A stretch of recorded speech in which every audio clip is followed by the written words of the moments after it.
Bobby Whitten has to be one of the most versatile and smooth guitarists I've ever seen. And though our last name's the same, the spelling is one letter different.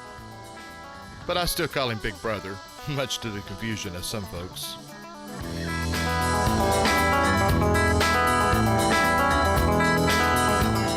Like myself, Bobby began playing as a kid, working around Houston as a full-time musician as he finished junior high and high school.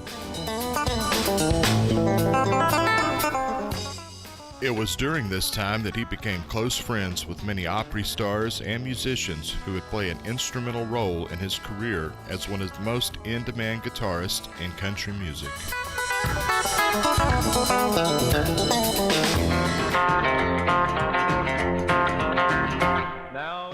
After an obligatory stint in the Army, alongside my mentor and mutual friend, fiddle legend Byron Berline, Bobby reconnected with Ernest Tubbs' old drummer, Jack Green, now a big star, becoming one of Jack's Jolly Giants, moving with his new bride, Wanda, to Nashville in 1970.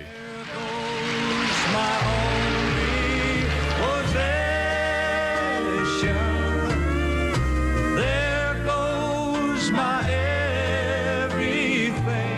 Making love. And also on lead guitar and banjo from Houston, Texas, Mr. Bobby Whitten.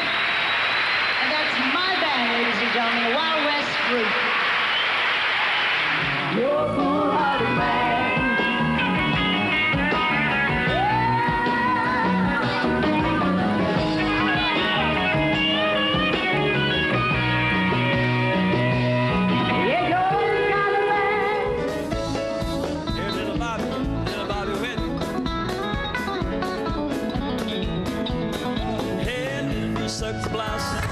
So join me now as I sit down with my big brother, Bobby Whitten.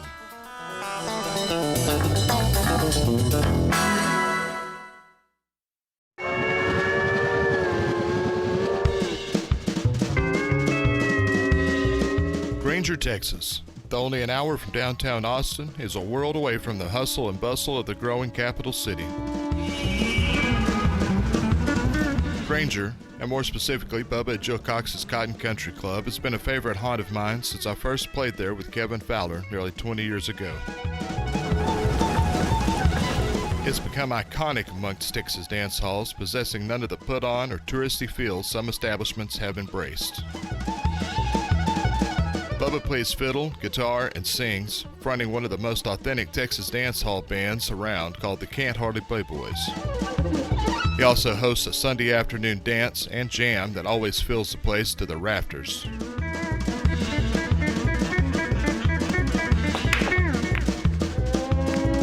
After our veterans are honored, hats off, everyone joins in the Pledge of Allegiance and the National Anthem before packing the dance floor. Children alongside World War II vets for an evening of kinship.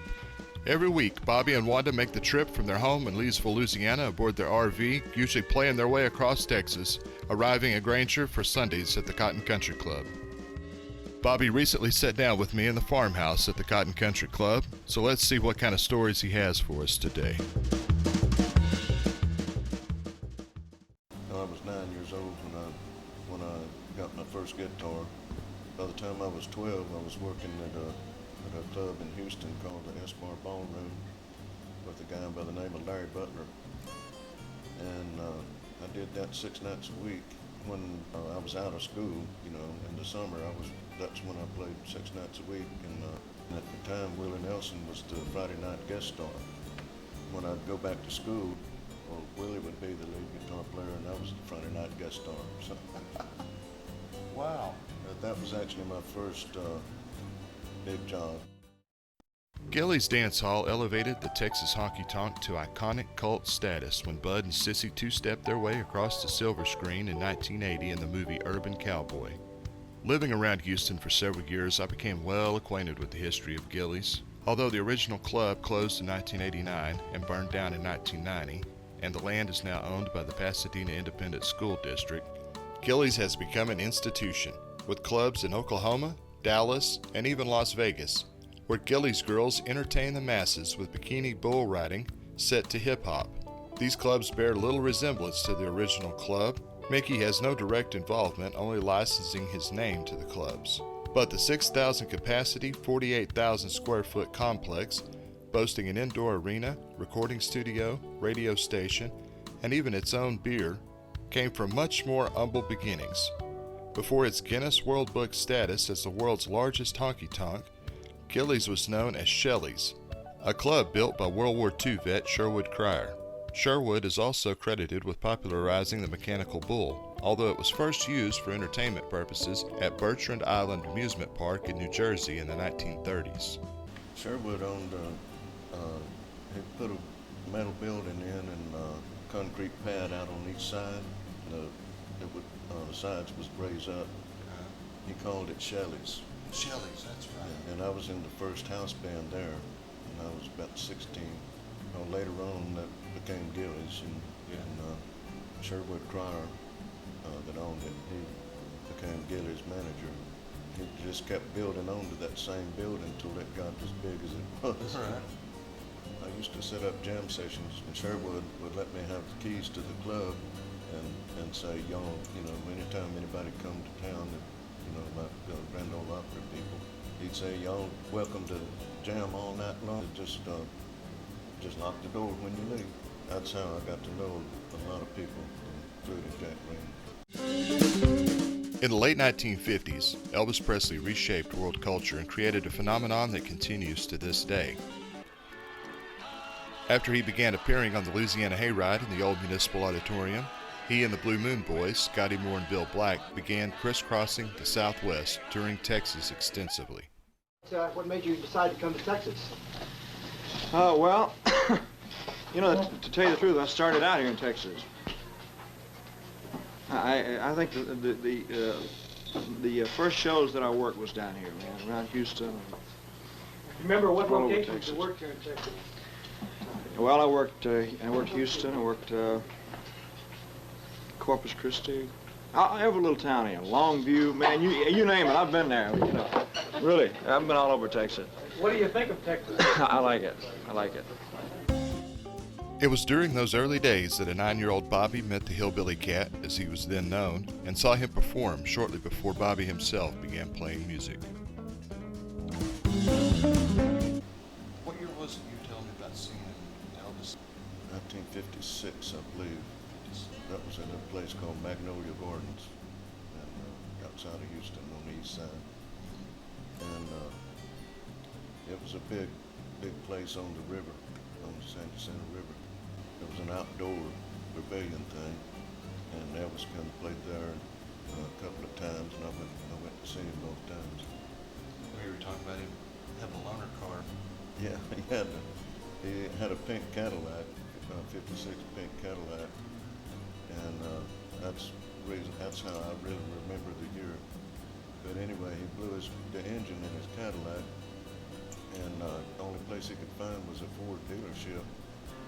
And so they loaned him a pink and black, what they call it, the Crown Victoria, 56. And He said it was a dealership out of Conroe, right?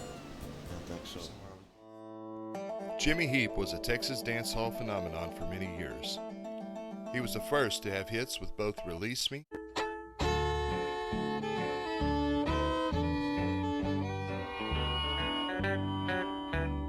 Please release me, let me go.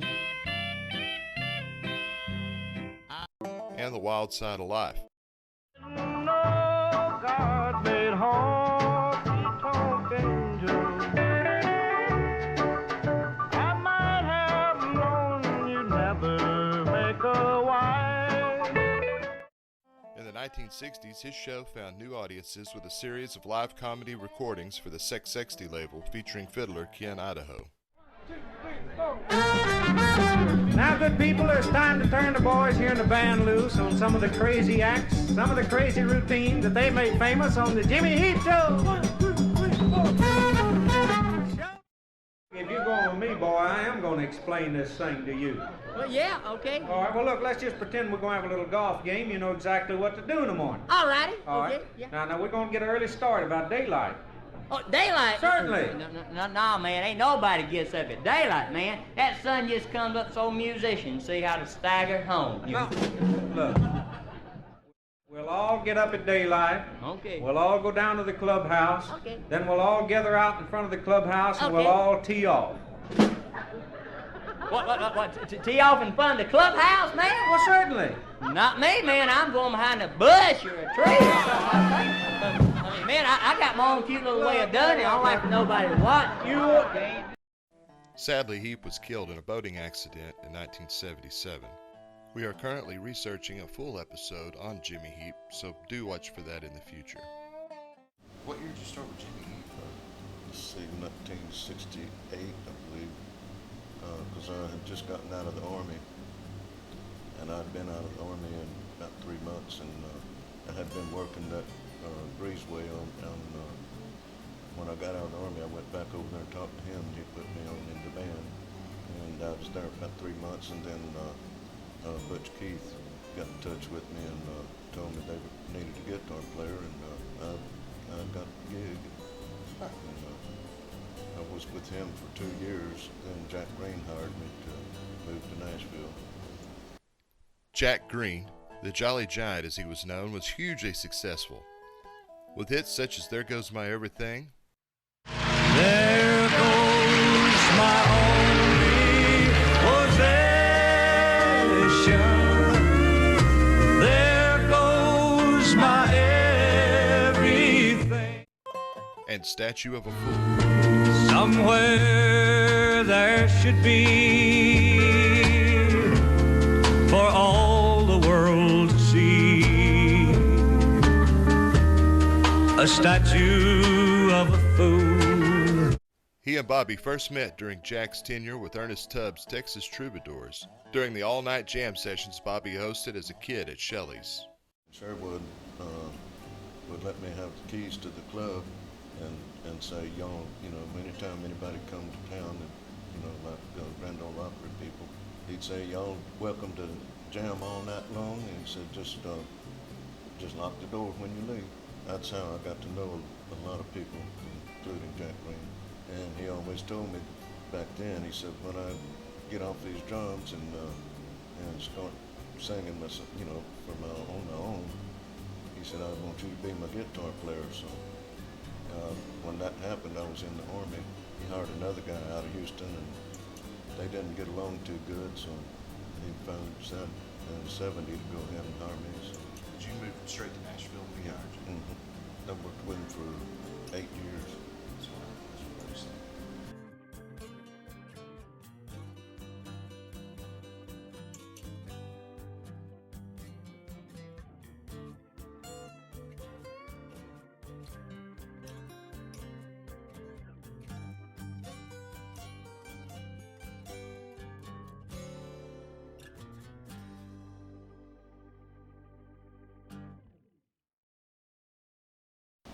That was when Nashville was a lot of fun.